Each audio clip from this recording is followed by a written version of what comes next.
Hello, folks, and welcome to Leadership and Innovation Unlocked with Inclusive Collective, where we bring you news and analysis of the latest in people and workplace culture and share stories and learnings of leaders and organizations driving performance and innovation through inclusion.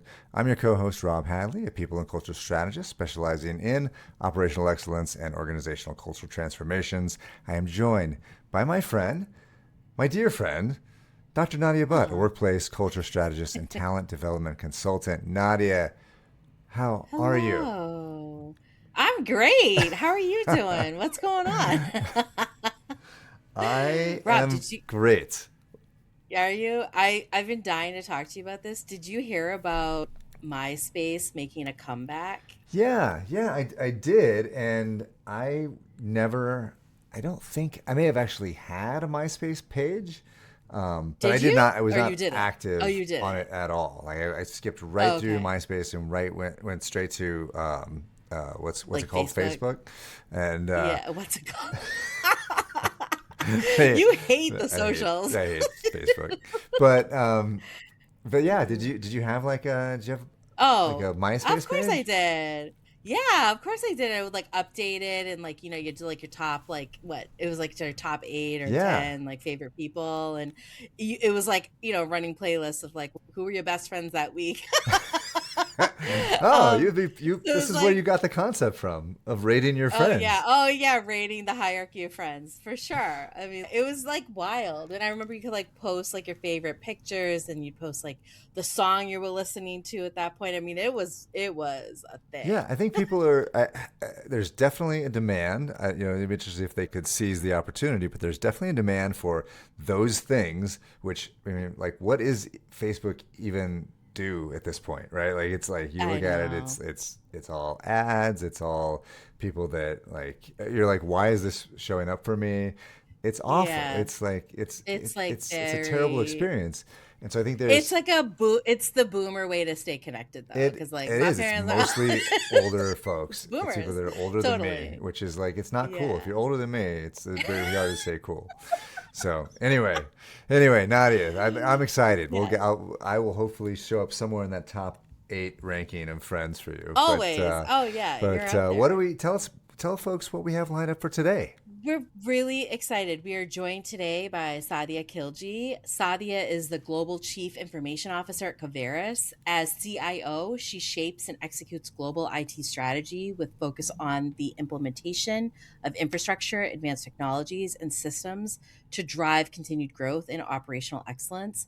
She is a seasoned C suite leader with a proven track record of successfully transforming organizations via innovative technology solutions to drive continued growth and operational excellence. Sadia, it is so great to have you on this week. Welcome to Leadership and Innovation Unlocked. Thank you for having me. Sadi, it's such a pleasure to meet you.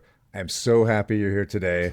We couldn't ask for a better guest, right? So timely to have you here. You've led major modernization efforts, so enterprise systems, cloud strategies, global. You've dealt with global teams, transformations. You can agree with us or disagree with us, but most often transformations, when they don't work, it's really because of the technology, right? You know, I'm thinking about the human side, the process side. What have you learned about the human side of transformation, getting people to maybe not embrace change, but at least get through it, so they can focus on executing for the organization. What has worked in your career and what hasn't? So, transformations actually, I agree with you, but not fully. Transformations are not just based on technology transformations, transformations are very dependent on how humans and processes connect together with technology. And if any one of these pieces is missing, you're going to fail. Technology is just an enabler, but whenever you have a Yeah. transformation, you are leading change, and that's a big part of it. Talking about change, what I've noticed is whenever I've led these transformations, you really need to make sure you're aligned with your peers in the organization, your leaders, the CEO, and others have to be part of that alignment, and more importantly, your team that is part of the transformation. If they are Yeah. slightly disconnected, it's not going to work. And sometimes people are disconnected because you have to give them a message, but there's always like 30% of the organization that's behind it, 30 to 40% that says, oh, okay. I'm going to see how that plays out, but you always have resistors in 20%. And where I Sure. usually focus my energy is how do we make that resistor group, some of that to be in the middle tier and the middle tier to be in the champion tier. Sure. That's the approach that I usually use. And what I would say has really, really worked is when you over communicate to your Mm. team. This is what's going on. This is how things are. These are the blockers that we are facing, and this is our vision. One of the things that I always do, which has really worked, is build a North Star. What do you want your organization to be in this transformation, and what are you Hmm. driving towards? And every town hall, I repeat that North Star. Every town hall. Hmm. This is what we are Sure. doing. Every project, every initiative that's towards this transformation, if it's successful, you give kudos to individuals who helped with that, but go back to the North Star again and say, this is how this individual or employee really helped us achieve the North Star. That creates a lot of motivation. People usually don't like to hear from leaders as much as they want to hear from their own peers who have been Hmm. successful. So that has Yeah. to be the main philosophy here. It's boring to hear your leader speak all the time, right? They want to hear from their peers. So speaking of leadership, you're known as a leader who empowers teams to deliver with excellence. And that word empower kind of gets thrown around a lot. I'm curious, like you mentioned, over communicate. I'm curious if there's other examples, but like what does it actually look like in practice for you, especially when you're accountable for hundreds of millions in business impact? The trick here is, as one leader, as a CIO, I know I cannot do everything. You know, I really have to hire the right talent of Hmm. leaders under me, and I have to make sure that they have the right skills, diverse set of skills, so that I can rely on one of them for something different. Whenever I hire a leadership team, I look for somebody who, all of them have to be good at execution, but I look always for one of them to be really good at execution. That's their strength. Then there is somebody else who's really a people person, is always going to focus on people. How does that work? I try Sure. to make sure that I hire somebody who's very data oriented so that the analytical piece comes in. And by empowerment, the approach that I really use is I give the direction, but I am very vocal about their strengths and how they can help each other. I should be the last resort for escalation. They should be helping each other out. If somebody Sure. is really good at execution and the other person is good at data, we need both to be successful, right? So I always Yep. kind of enable it that way. Work through it, work with each other, work with your peers. Come to me if you have a problem. I really don't Yeah. like when all the time escalations come to me because I want them to come to me when there's a problem after they have exhausted efforts of resolution rather than just coming to me and say, oh, I'm having this issue. Right. I love that. So the empowerment of even problem solving Yes. on their own. That's great. Yeah. Yeah, and I really like the way you think of building a leadership team with those key strengths that will help you execute in some of these big transformations. So AI, is there anything going on with AI in terms of transformation now? Um, I think just in general, how are you thinking about AI? Is it something that's taking up a huge part of your bandwidth at this point? What do you see real value? How do how are humans dealing with the adoption? What are you seeing right now? So the way I approach AI is I know a lot of leaders out there are very nervous. Oh my God, what's going to happen? But if you go back 10 years, everybody was talking about digital transformation, cloud transformation. Oh my God, let's get on that journey. Let's get on that journey. And then people Hmm. jump on it without giving any consideration to the people part and the process part. Mm. And we can never and should never be tool oriented. My biggest thing with AI is awesome, bring it on, but always look at the ROI. What is the true Mm-hmm. benefit and the value it's giving? Do not run after a shiny toy. But at the Mm. same time, AI just cannot be put in place, and you're not Hmm. giving consideration to how you're training people, how is the day to day getting impacted. So the training and change management piece of that is also very important. So approach is pretty simple. Tools are out there. How does it fit in the ecosystem? What is the actual value they're bringing? And if it's the case, awesome. It's to me, it's like another technology that you're introducing in. It's just that Yeah. there's a lot of chaos out there, and the speed is really fast right now. So we have to do all these things quicker, but the concepts don't change on how you're thinking Mm. about organization and change in organization with new tools. Well, I wanted to follow up on that because, and I think I agree with everything you said.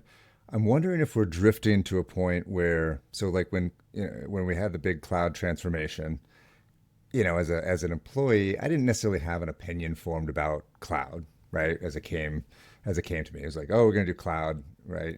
I may have been normally resistant, whereas people are starting to form negative opinions about AI at a faster rate. I mean, I think I just saw one study that showed that about 40% of people wish that it had never existed in the universe, which is a very harsh thing to say. Actually felt bad for AI when I saw that poll. I was like, oh, that's mean. But so people have already formed a lot of opinions.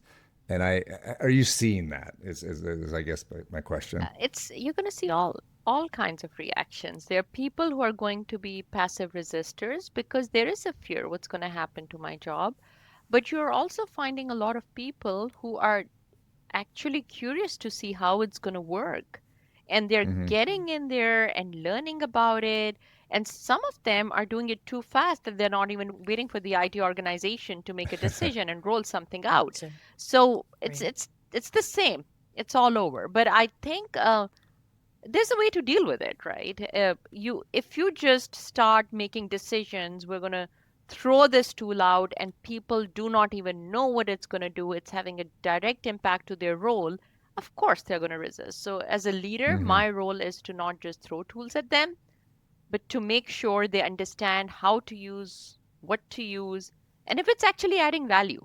I think the fear Mm. that you're talking about, many people, if I talk to my peers in the industry, there's a lot of pressure to just implement without even thinking about what it's going to do.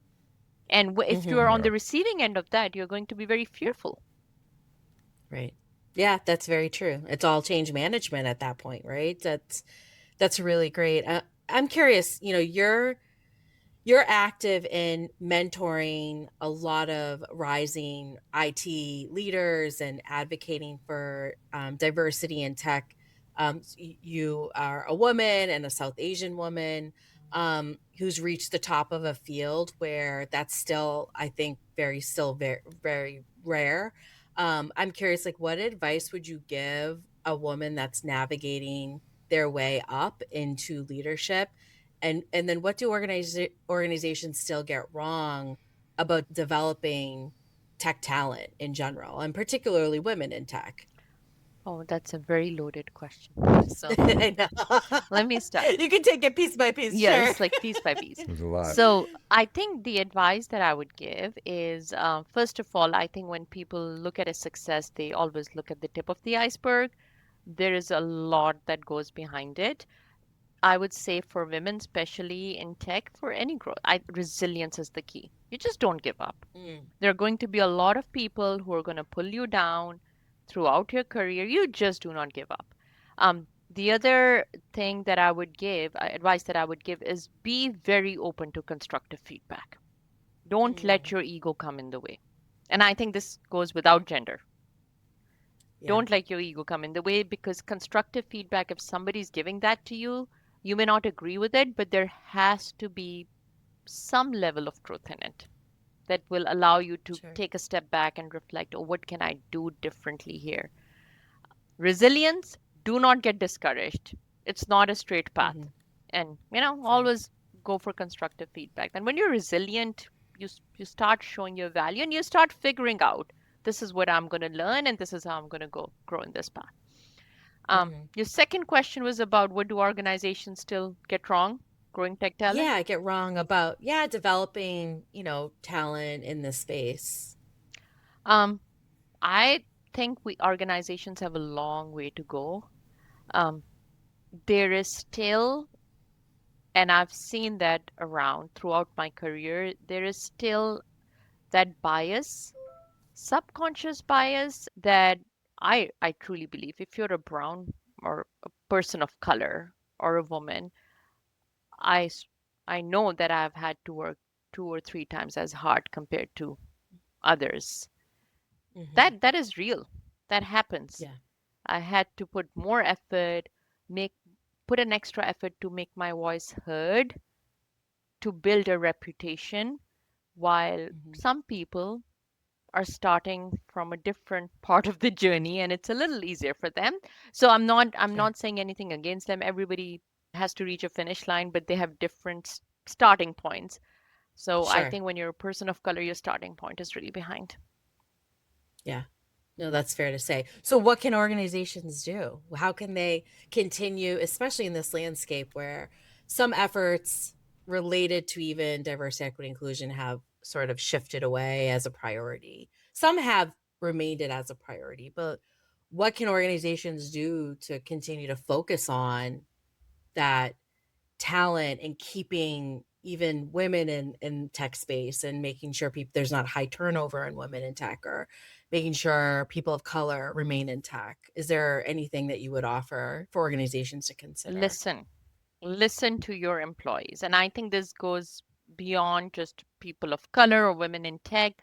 If there's an employee who wants more, who's asking for more, who wants to do a good job, just give that some consideration.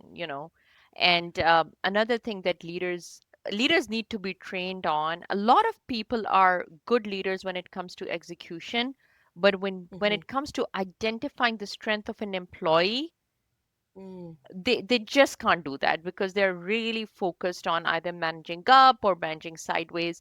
And that's a strength that managers and leaders need to build. s- all of us are Yeah, different, I love right? And that. there's a certain Hmm. strength I have throughout my career. I always look for people, like when I have a 5 to 10 minute conversation with them, I'm constantly absorbing and saying, like, what is their strength that they Mm. could be capable of? And I've really found good talent that sometimes nobody even knew that they existed, and then give them an Hmm. opportunity that gives them limelight so that they can slowly and gradually become more visible to grow. So I think that's on the leaders to do that. Yeah. But at the same time, a leader just cannot own the entire development. The employee also needs to take Right. the initiative. It's a partnership, Of course. and Yeah. can't be one way. Of Right. course. Right. But how do you Yeah. train your leaders? We train our leaders on many superficial things, but how do you train on your leaders on having an eye for that talent? Mm. I love that. Yeah, I'm gonna. That's great. I love that as well. I'm gonna shift gears just as we have one time for one more question here. But it seems like that CIO role or chief IT officer, that role has shifted. It seems like it's getting much harder, Hmm? and it used to be that that person may take a back seat. They may be responsible for making sure things keep running, but now it's a lot more thought of as having a seat at the table in terms of growth and not necessarily just a cost center, like a more strategic role. How is that? How is the role shifting in your opinion? That's spot on. The CIO role has, in the last 10 years, I would say, has moved away from being a solution provider, you know, to a strategic enabler.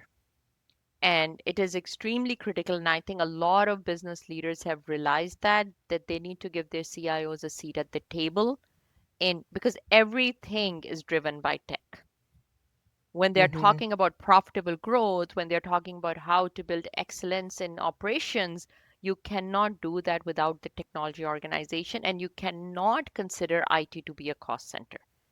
Doesn't mean that IT is losing their mind and kind of asking for money left and right. So, to build that partnership, um, to be a credible CIO, you want to make sure you have a seat at the table, but you also have to give back by being thoughtful about thinking like a business leader. Mm. That if we focus on these priorities, this is how feasible it is, this is what's going to make sense, and also being thoughtful about how you're spending your shop's money. These factors, it's a very different role. You need to be right there with them, making sure that you're building the trust by delivering, but at the same time, building the trust by being the thought partner as they think about the business growth.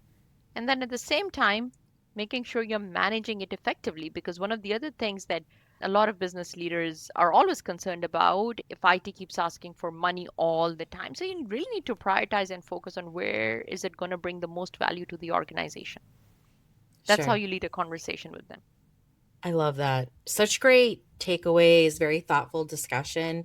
Saadia Khilji, thank you so much for joining us this week on Leadership and Innovation Unlocked. Thank you so much for having me. The time just flew by. It flew by. It always does.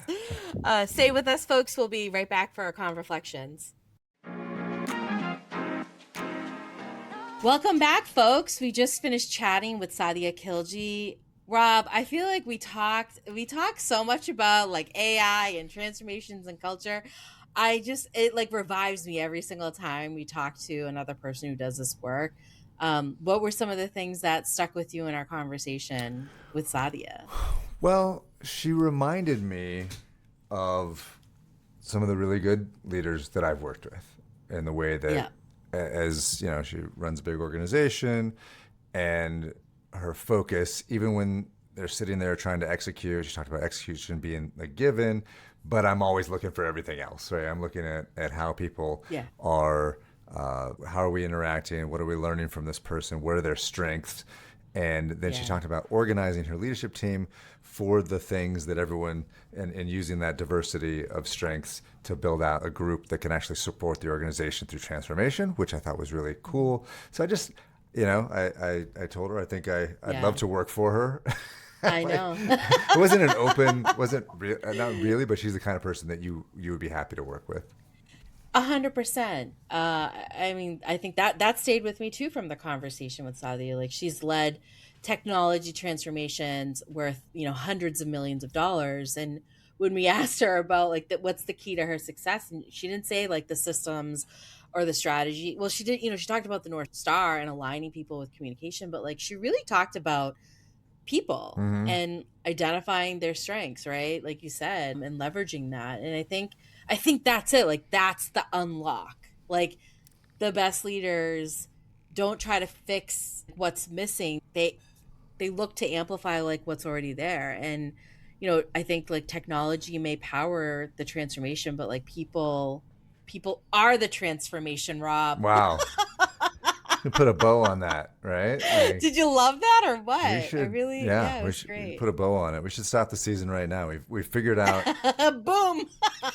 we figured it all out. But no, We I unlocked appreciate it that, all. and Yeah. appreciate Sadia coming on. But I think that'll do it for us today. Leadership and Innovation Unlocked is a production of Inclusive Collective Media and edited by Ari Mathey. We'd love to hear from you, so send us your feedback at inclusivecollectivepodcast@gmail.com. You can find us on LinkedIn, YouTube, Instagram, and Facebook. Facebook. And Facebook. MySpace. You can, Maybe yeah, MySpace. check MySpace. See if you can find us there. If you like what you heard, be sure to subscribe, follow, and rate us. Share us with your friends wherever you get your podcast. Thanks again to our guest, Saadia Khilji. Thanks again to my co-host, Nadia Butt. We will see everyone back here in 2 weeks. Be well.